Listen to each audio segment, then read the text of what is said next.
This one I highly disagree with is Jadakiss. Um, I'm sorry, his first album is a classic to me. I've Like, been saying this, bro.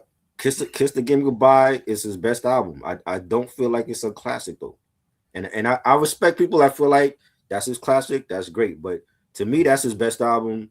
Like again, like when you go over his discography, Kiss to Death, some of the songs from 2004 sound very outdated.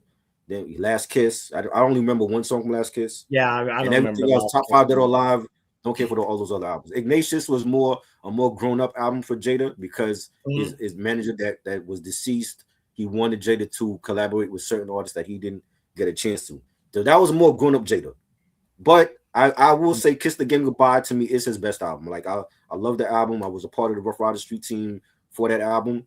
And he had great production and features, you know, DJ Premier's on that and DMX rest in peace, Snoop Dogg's on that, Nate Dogg rest in peace, he's on that album. I don't feel like it's still a Mount Rushmore type of debut album. You know what I'm saying? Like when even when we think of like rap debut albums, Big L first album, Big Pun, Capital Punishment, Busta Rhymes to come in, Jay-Z Reasonable Doubt. I don't think it's on that Mount Rushmore. No, no, that's your opinion. I mean, Kiss to Death. There is, I could skip more tracks than I can listen to. Last Kiss again.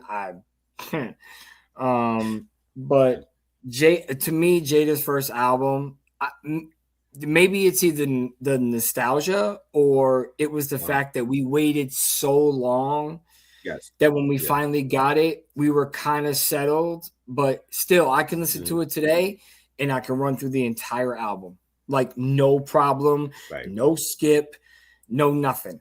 You know, even the radio hits that were back then with "We Gon' Make Right. It," "Put Your Hands Up," "Lose Yourself," Yes. no, "Knock Yourself Out." I'm thinking of M, "Lose Yourself," but Yes. though even those songs, I never get sick of them. Whereas like Busta, Woo Right. Ha, like there are times where I just skip it because Mm.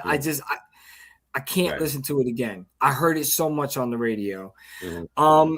This Yeah. one, I mean, this is a good question, and no, this is where we're going to get into a debate coming up. But being Mm-hmm. part of a group Mm-hmm. with a classic album in that group does not qualify as being a solo. These are solo Right. artists that you know are that's what they're saying on the internet. So between the list that was made a couple years ago and Triborough did some digging on Reddit, and this was kind of the Mm-hmm. list that we came up with of the most Bro. 15 talked about MCs. So Mm-hmm. no, if you're in a group and you got a classic, then the locks are in there, all of them. Bro, I just want to say, like on Reddit, they have other artists on their list that don't belong on the list. I've seen people say Black Sheep. I totally disagree. I think Black Sheep first album was a classic, underrated classic. They have Most Def. Most Def should never be on that list. Black on Both Sides was a classic debut solo album from him. J. the Damager, totally disagree. He has two classics from Primo, his first two albums. The Mhm. Sunrises in the East and Wrath in the Math. They have Beanie Siegel on the list. Totally disagree with that. Royce the 5'9" should not be on that list. Nope. Saigon, totally disagree. His first album, The Greatest Story Never Told, was a classic album. Production done by Just Blaze. That was great. Now, Papoose, I do agree. Papoose should be on the list. They have Yeah. Papoose on there. They have Crooked Eye, but And Crooked Eye didn't really come out with a lot of. Kenny mentioned Mano too, and Mano definitely deserves Yes, to be on that Mano, list. yes, Yeah. yes. I saw one person say Foxy Brown and Little Kim. I totally disagree with that. Oh, I disagree with Gangsta that Boo, wholeheartedly. Gangsta Boo. I wasn't a huge fan of Gangsta. I love 3 6 Me Mafia, neither. but I didn't really Yeah. pay attention to a lot of her stuff. Rest in peace, Yeah. Gangsta Boo. But some of the names on this list like should not be on the list. Yeah. So that's on So that's Reddit. why, That's just for Reddit. That's not, we're yeah, not even that's talking just for about the Reddit. popular list. Right. Yeah. So that's why we put together this list because this was mainly the ones that were more popularized, where it was Mm-hmm. in every list, no matter where it Right. came from. Big L, 100% totally disagree. He has got a Yes. classic. The Big Picture, love the first half of the album, not a big fan of the second half. Mm. So for me, that one's not a classic, but I mean, Yeah. I even did a bars segment on that album, Lifestyles of the Poor and listen, that album is Yeah, immaculate. definitely. Like immaculate. I can't.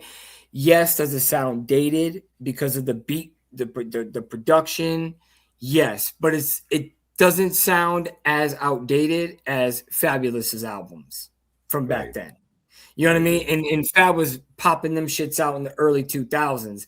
This was what, 95, 94, 95? Yeah. That Big L dropped the Nin- solo? 95. 95. Yeah. So Yeah. going that far back and still being able to vibe out and just be like, still cover your mouth when and the line is coming. You know what I'm Right. saying? Right. And you still are like, oh my God, I just can't believe back then he was saying that shit. Imagine if he was alive right now. You know what I'm Facts. saying? Just like I Yeah. say about Big Pun, I believe if Big Pun was still alive, because if you look at Yeah Baby, what Mm-hmm. direction, Triborough, was he going in with Yeah Baby? He was Uh. blending, he was blending his Spanish culture into his album. And Right. I think Big Pun would have been the one to introduce reggaeton to I America versus Nori. I agree. But Def- I think Nori seen the vision while everybody laughed at him because, it was a couple years after Yeah Baby that, Nori came out with that reggaeton album that he did. Everybody laughed at him and the shit sold millions. It went almost diamond. right. So Facts. he was on to something, but Big Pun was on that. If you go listen to Yeah Baby today, Yeah. you got your hardcore joints. But if you Mm-hmm. notice, once you start getting to the middle of that album, he starts to blend in that Caribbean Spanish Yeah. culture, and you Yeah. still want to vibe to it. So Facts. I think he would have been the originator of bringing in reggaeton, Oh if yeah. you For ask sure. me. For But sure. Big L, definitely his first album. If not, I mean, he only made 2 albums. Right. So it's See, kind of hard to really the thing calibrate. with the big picture was it was a an album of like B-sides and unreleased stuff.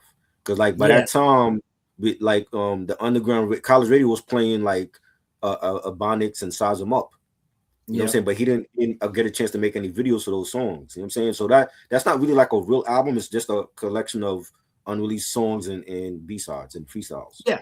It's basically Biggie's Born Again, except Yeah, not bad. it was bad. Yeah, it Because was better. Born Again was terrible. Yeah, I'm so mad at Puff when he came out with that.